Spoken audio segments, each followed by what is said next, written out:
Assalamualaikum warahmatullahi wabarakatuh. Kami dari kelompok 4 akan mempresentasikan hasil diskusi kami terkait manajemen e-commerce chapter 4 yang berjudul Building an E-commerce Presence, Websites, Mobile Sites, and Apps. Nama saya Dava Anantasyah Putra. Nama saya Adita Zikrina.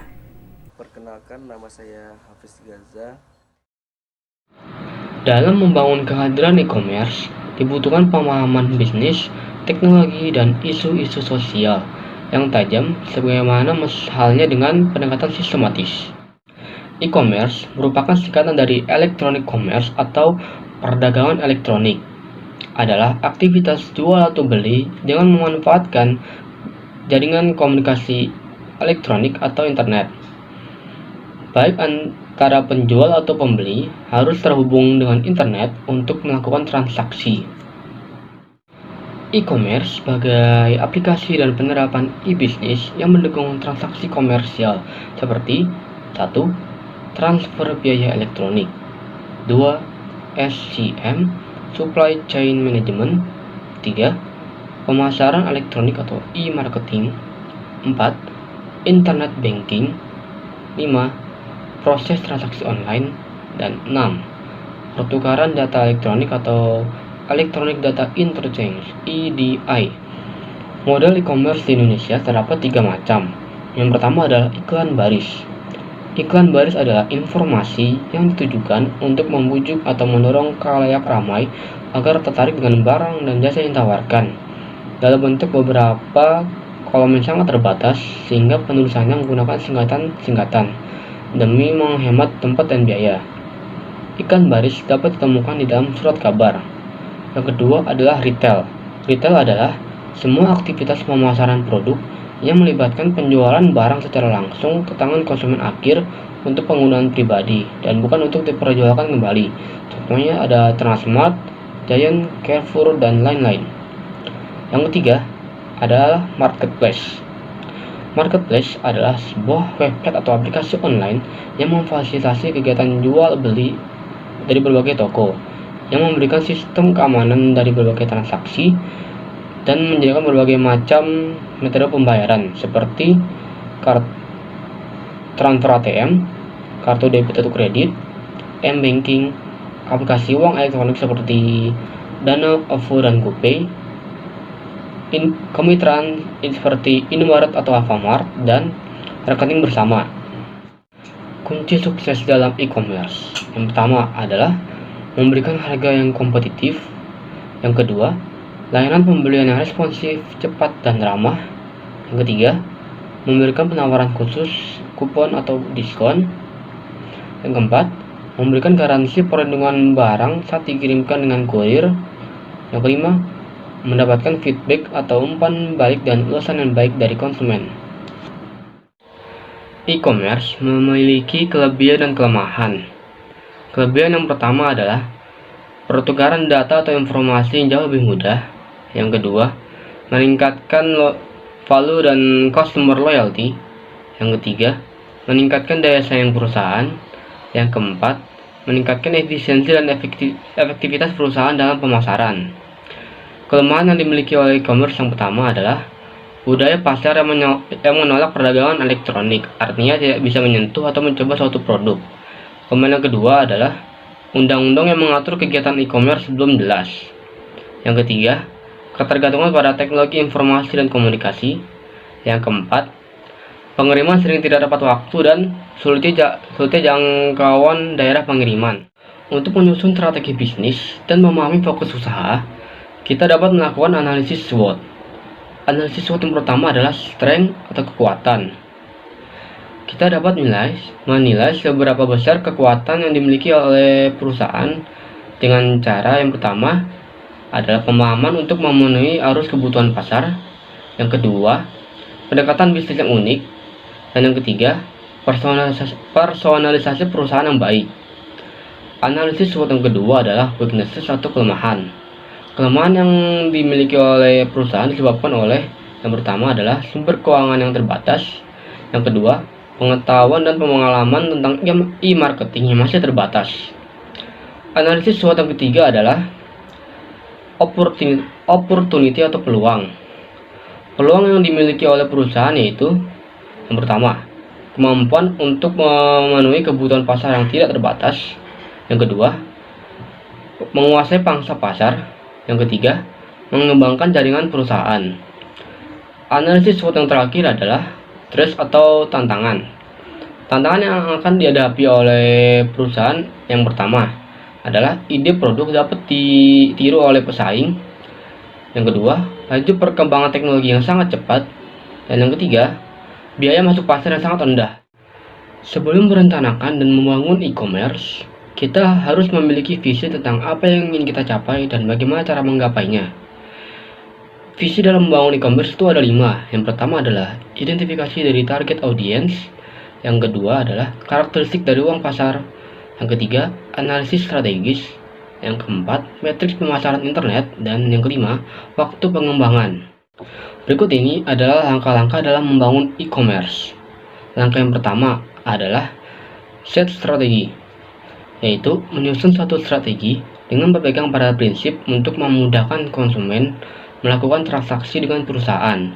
Langkah kedua adalah fokus on the end customer, yaitu untuk mengkaji atau mendefinisikan konsumen akhir atau end customer dari produk atau jasa yang ditawarkan. Langkah yang ketiga adalah redesigning customer focus business process, yaitu menghubungkan perusahaan dengan konsumennya. Yang langkah keempat yaitu wire company for profit, mempersiapkan infrastruktur perusahaan untuk memungkinkan terjadinya mekanisme bisnis yang diinginkan.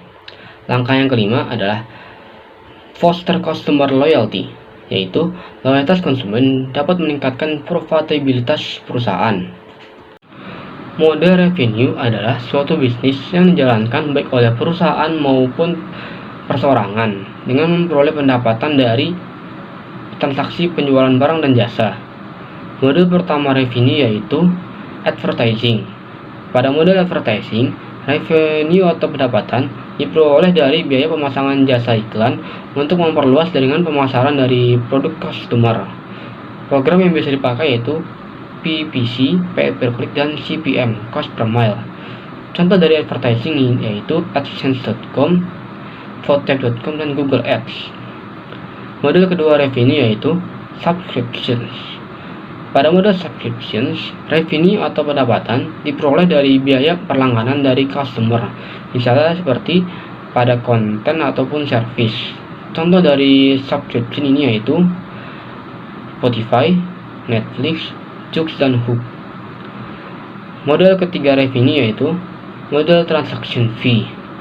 Pada model transaction fee, revenue diperoleh penyedia jasa atau portal e-commerce melalui fee atau komisi yang dari penjualan barang atau jasa. Contoh dari model transaction fee ini yaitu customer, seperti Bukalapak, Tokopedia, Blibli, Lazada, dan Shopee. Model keempat revenue yaitu model sales.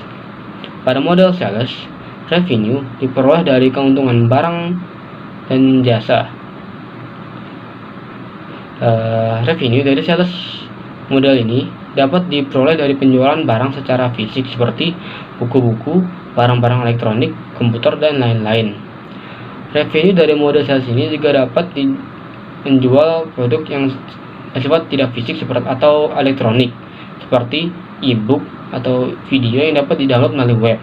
Contoh dari model sales ini yaitu business to customer seperti Binika.com, Amazon, dan Togamas.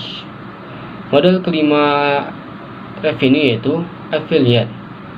Pada model affiliate, revenue diperoleh dari semakin banyaknya orang yang mengikuti bisnis kita melalui affiliate, maka akan semakin besar pula keuntungan kita. Contohnya yaitu MLM atau multi level marketing. Contoh dari model affiliate ini yaitu mypoint.com dan Asian Brain. Dalam menganalisa siapa dan di mana target konsumen kita dan apakah mereka menggunakan web atau marketplace, kita dapat melakukan beberapa cara. Cara yang pertama yaitu demografi, pola perilaku, dan gaya hidup dari konsumen kita.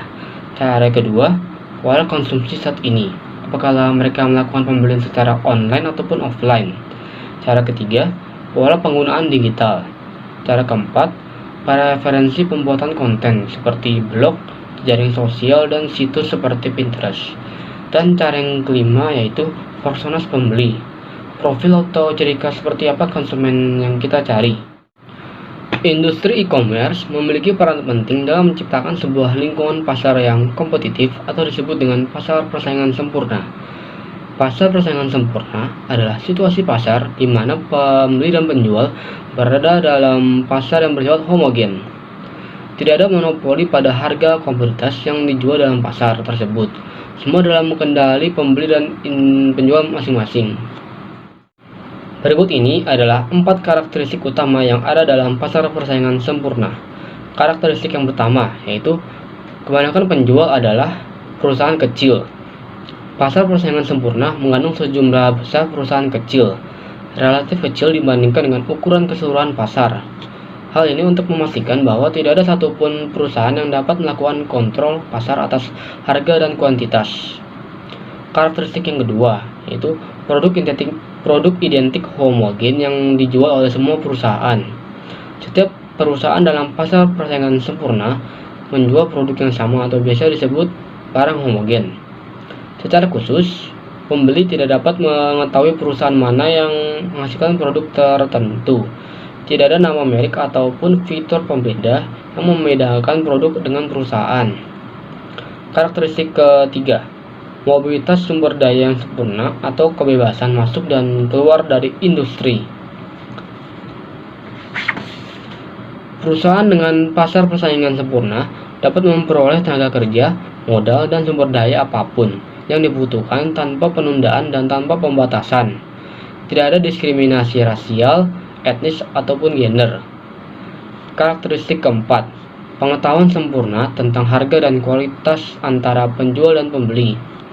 Dalam pasar persaingan sempurna, pembeli sepenuhnya sadar akan harga dan kualitas yang diberikan oleh penjual, sehingga satu perusahaan tidak dapat menjual barang dengan harga yang lebih tinggi dibandingkan perusahaan lain. Semua perusahaan dengan persaingan sempurna memiliki akses ke teknik produksi yang sama. Tidak ada perusahaan yang dapat menghasilkan output lebih cepat, lebih baik, atau lebih murah, karena pengetahuan khusus tentang informasi. 4 pilar utama konten marketing untuk e-commerce. Konten marketing merupakan salah satu metode pemasaran produk berbasis digital yang digunakan oleh 91% marketers, perusahaan besar maupun kecil yang bermain dalam platform digital. Konten yang efektif dapat memberikan 3 kali lipat dibandingkan menggunakan iklan berbayar berbasis platform digital. Pilar pertama yaitu membangun brand awareness. Brand awareness adalah tingkat kesadaran konsumen dan pasar terhadap keberadaan brand atau produk dengan identitas tertentu. Langkah-langkahnya yang pertama, mengidentifikasi calon konsumen. Yang kedua, menciptakan strategi konten menarik. Dan yang ketiga, memahami algoritma dan trending media sosial. Pilar kedua, mentargetkan dan mengunci calon konsumen dengan cara melakukan follow up kepada konsumen yang tertarik dengan produk atau jasa yang ditawarkan. Langkah-langkahnya yaitu yang pertama, membangun basis langganan email newsletter. Yang kedua, aktifkan Facebook Pixel dan Google Marketing. Dan yang ketiga, membuat live event atau webinar. Pilar ketiga, mengubah calon konsumen menjadi konsumen. Ketika respon pasar terhadap produk mulai terbangun dan leads terus bertambah, langkah selanjutnya adalah meningkatkan konversi penjualan.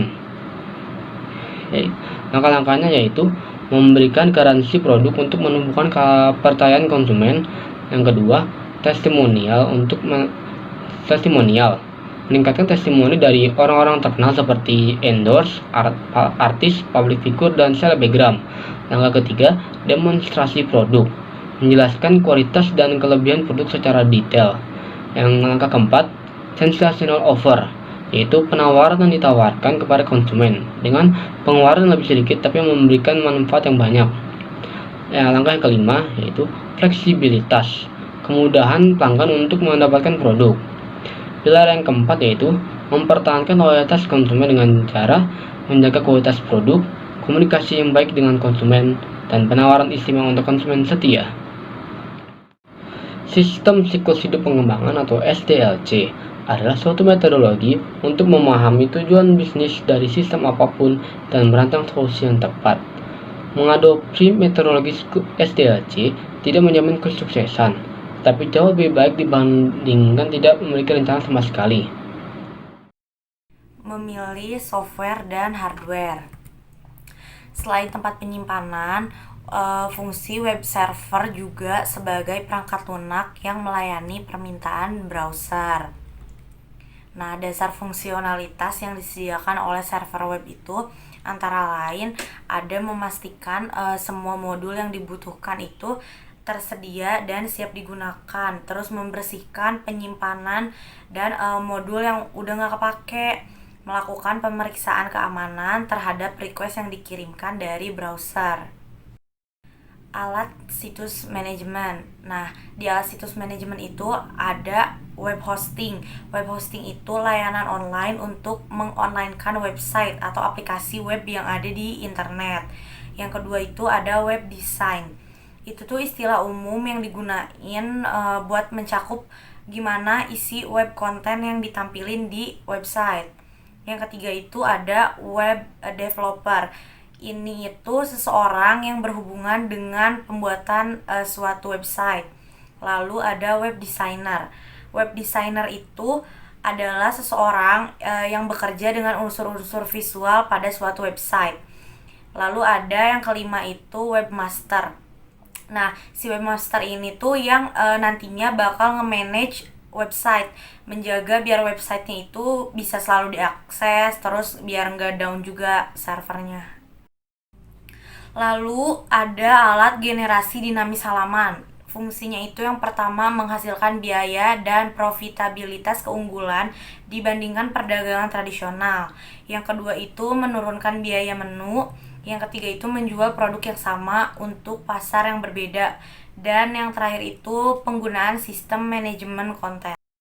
Selanjutnya ada server aplikasi web yang berfungsi untuk menyediakan permintaan IP address pada mesin komputer yang terhubung, lalu menyediakan sebuah fitur demi keamanan perangkat komputer, juga menyiapkan database dan aplikasi yang diperlukan pada komputer yang terhubung.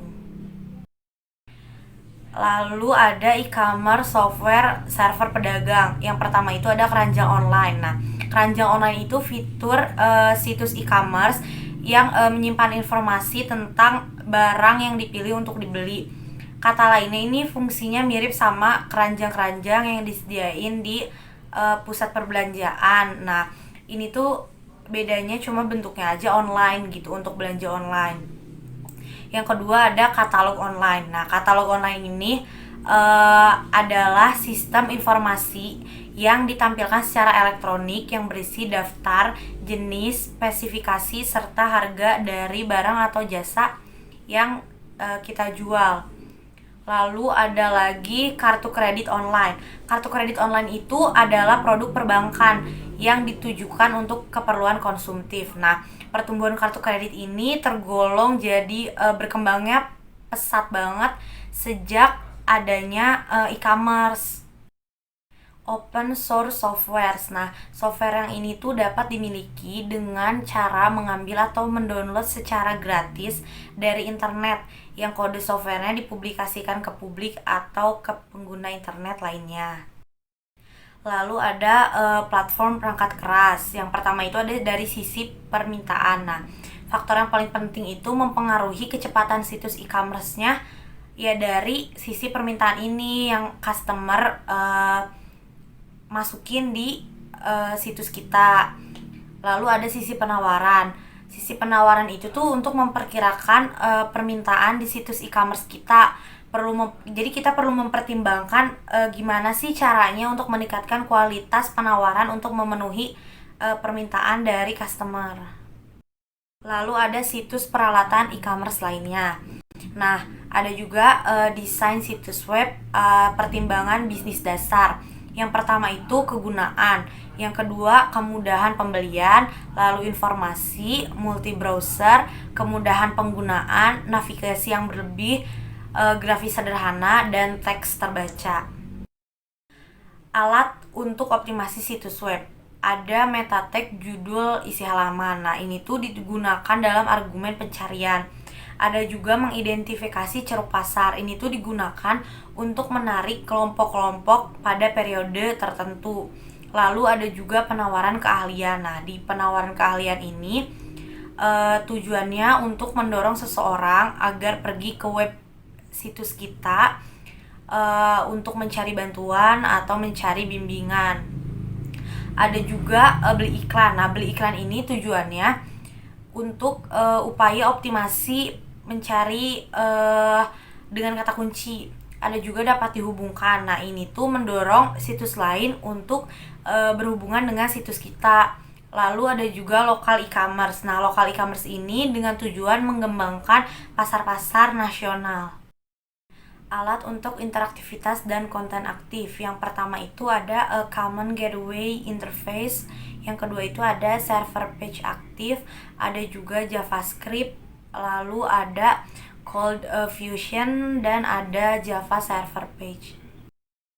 Alat personalisasi. Personalisasi itu adalah kemampuan untuk orang memperlakukan berdasarkan kualitas pribadi mereka dan sejarah sebelumnya dengan sebuah situs. Ada juga customisasi. Nah, customisasi ini kemampuan untuk mengubah produk agar lebih sesuai dengan kebutuhan pelanggan. Jadi saya akan membahas tentang mengembangkan situs mobil web dan fitur aplikasi mobile. Membangun sebuah situs web hanyalah salah satu bagian dari cara kita dalam mengembangkan keberadaan e-commerce.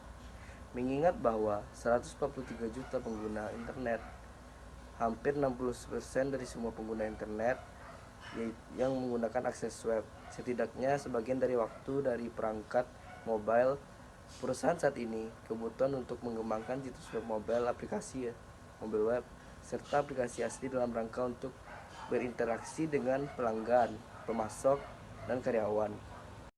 Berikutnya ada keuntungan memakai software e-commerce. Software yang pertama yaitu kita dapat diuntungkan dalam kebijakan pribadi. Kebijakan pribadi yang dimaksud adalah satu set pernyataan publik menyatakan kepada pelanggan Anda bagaimana Anda memperlakukan informasi pribadi yang mereka yang berkumpul di suatu situs. Yang kedua adalah aturan aksesibilitas. Aturan aksesibilitas seperangkat tujuan desain yang memastikan pengguna cacat dapat secara efektif mengakses situs Anda. Yang ketiga ada web design responsif. Web design responsif adalah alat dan prinsip desain yang secara otomatis menyesuaikan tata letak situs web tergantung pada resolusi layar pengguna. Yang berikutnya ada aplikasi mobile web. Aplikasi yang dibangun untuk dijalankan untuk browser mobil web yang dibangun ke dalam komputer atau smartphone atau tablet. Berikutnya merancang aksesibilitas. Tentunya pada ponsel yang kita miliki sudah ada fitur aksesibilitas. Tujuannya dirancangnya aksesibilitas adalah agar layanan yang menggunakan broadband sepenuhnya harus dapat diakses oleh orang yang menyandang cacat atau berkebutuhan khusus. Tahap pemilihan mobil web terhadap tujuan bisnis. Di sini ada 3. Yang pertama itu dengan cara mengidentifikasi tujuan bisnis dan membangun kehadiran mobile.